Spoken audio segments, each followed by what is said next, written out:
All right, my friends, hopefully this is going to be a shorter video this time because I'm not exactly going to show how to solve the dynamic programming model or the Wagner-Witten algorithm on the optimal load sizing problem when backordering is allowed. I'm just going to show you how we need to update the forward recursive equation uh, based on the forward recursive equation that we have learned in the last week. So here's the thing again, the initial condition or the boundary condition of this dynamic programming approach is defining the G0 function with an initial inventory level in the beginning of the planning horizon as 0. If you have any other, during the calculation, if you intend to calculate that G0 function with any other initial inventory level, then that should be equal to begin. Okay, so this is the only feasible initial inventory level. Remember, the initial inventory level is already determined. It's the parameter of our problem. Only in the forward recursive calculations, only the G0 functions with such an initial inventory level x0 equal to x0, they are equal to 0. Otherwise, they are all equal to begin. Now, remember now, gi, the function gi xi defined as the minimum total amount of inventory and production costs until the end of the ith period, given that you aim to end up with xi units in your inventory in the end of the ith period. Okay, so xi is the aimed inventory level in the end of ith period, and gi is the function that calculates the minimum total inventory and production cost associated with this objective. Okay, now remember we are allowing back ordering, so xi can as well be negative.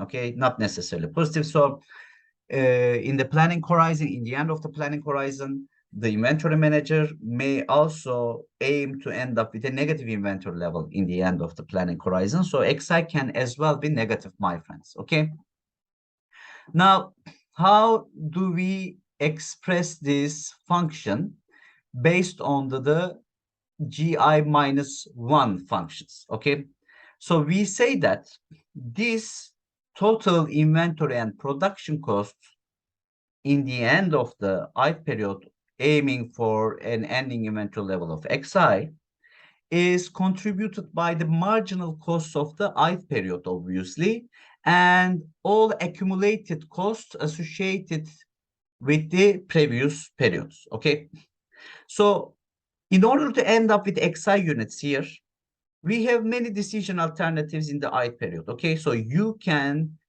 release an order at any quantity qi. Okay, qi is a flexible decision variable in this recursive equation. However, if you want to end up with xi units in the end of period I in your inventory, and if you choose to release an order quantity of qi, that will force you to end up with xi minus qi plus di units in your inventory in the end of the previous period. Okay, so my state in the end of the ith period or ith stage is xi.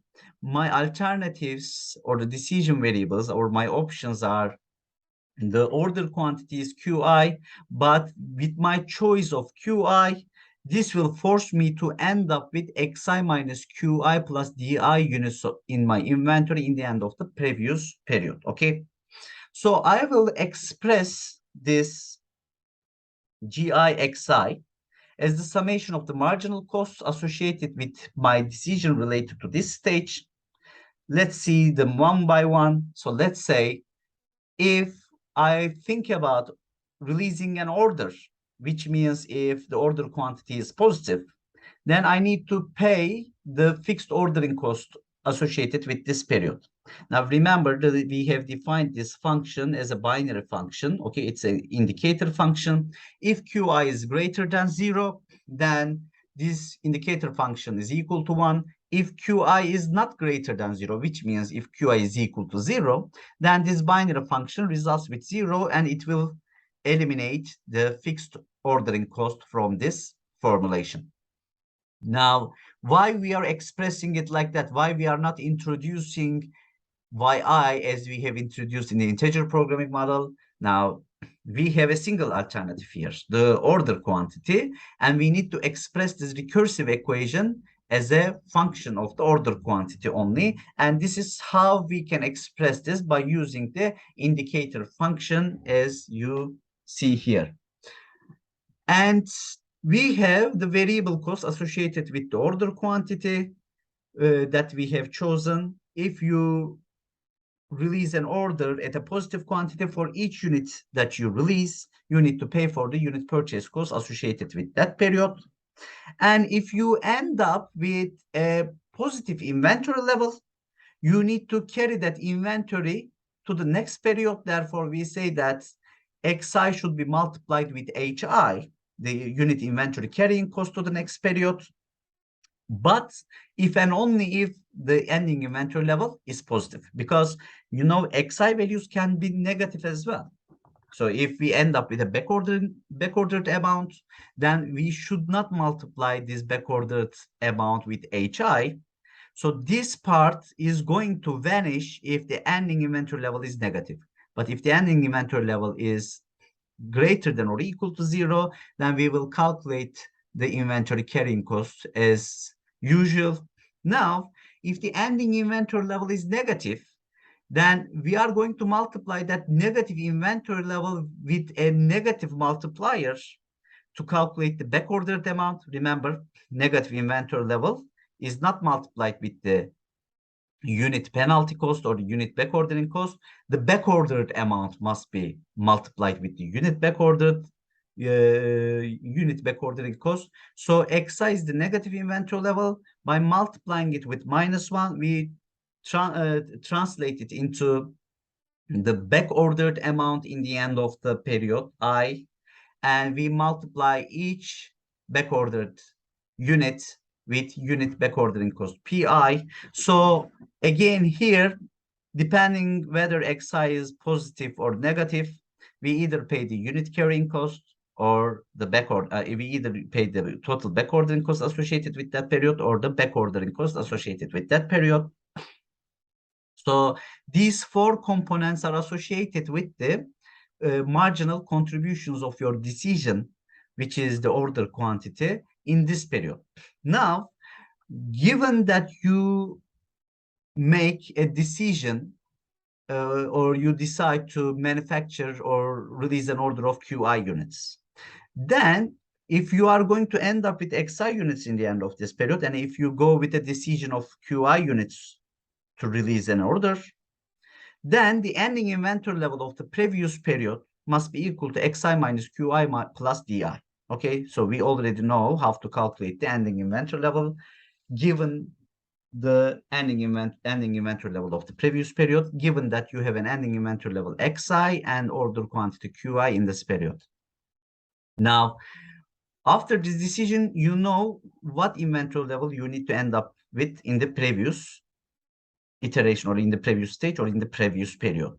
So along with the marginal cost contributions, you also need to introduce this equation, the minimum total inventory and production cost until the end of I plus first period, given that you end up with xi minus qi plus di units in the end of I minus first period. So basically, we express the total inventory and production cost in the end of this period as the marginal cost contributions of our decision in this period and the minimum total inventory and production cost until the end of the previous period, the summation of these two. Now, we have our decision alternatives. Therefore, depending on your decision here, your marginal cost contributions will be different. And again, depending on the order quantity here, the QI value here, the ending inventory level in the end of the previous period will be different. Therefore, we need to choose the best QI value, which minimizes the total cost, accumulated cost until the end of the ith period here. So this is how we express the forward recursive equation when the back ordering is allowed, or the back ordering concept is introduced. Now, the problem will be defined with a aimed inventory level or the terminal inventory level in the planning horizon. So if the question asks you to end up with XN units in your terminal inventory in the end of the planning horizon, then you need to calculate GNXN, the minimum total inventory and production cost in the end of period and in the end of the planning horizon, given that you are going to end up with, or so to end up with, XN units in your terminal inventory. Now, XN can be negative as well. Please do not forget that. Now we have the same question as we have solved previously. Now this time we are allowing back ordering up to 3 units in every period. Okay, so the maximum production quantity or the maximum order quantity is equal to 5 in every period, and you can end up with 3 back ordered units in your inventory, or in other words, your inventory levels in the end of any period can be at least equal to -3. Okay, so if you end up with a negative inventory level in the end of the first period, then you pay $2.2. If you end up with negative inventory in the end of period 2, you pay $1.1 for each unit back ordered. And if you end up with negative inventory level in the end of the third period, for each unit back ordered, you pay $3.3 here, in the extension of the previous question. Now, obviously, if the objective of the manager is to end up with 0 units in the end of the planning horizon, you are not going to pay the carrying costs or the unit back ordering costs associated with the third period.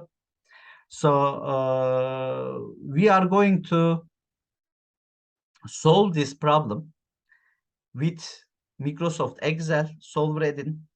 Then we are going to use the dynamic programming approach to solve it manually. But I'm not going to do this in this video, or I was not going to do this either in the class, unfortunately. Now, it is your exercise to check the exercise set 0.5 PDF file for the solution of these parts. In the first part, we are going to see how we are going to solve this problem with Microsoft Excel. Basically, we are going to develop this integer programming model over the Excel spreadsheets, and we are going to solve it using the solver add-in. And in the second part, we are going to solve this problem using the forward recursive equation of the Wagner-Witten algorithm.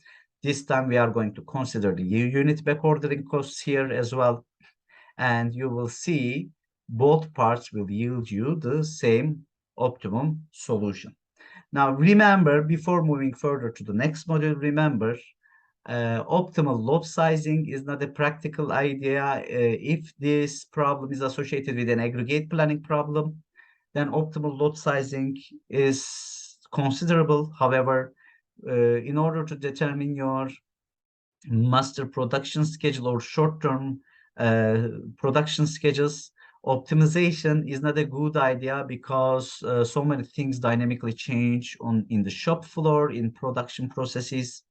And there is this thing, whenever a new demand is introduced to your algorithm, let's just say during the planning horizon, everything is needed to be optimized again. And when you are optimizing such things for a set of items in your bill of materials simultaneously, and when the number of periods, discrete periods in your dynamic planning horizon is so large, the complexity of the integer programming solution and the dynamic programming solution is going to be so large as well.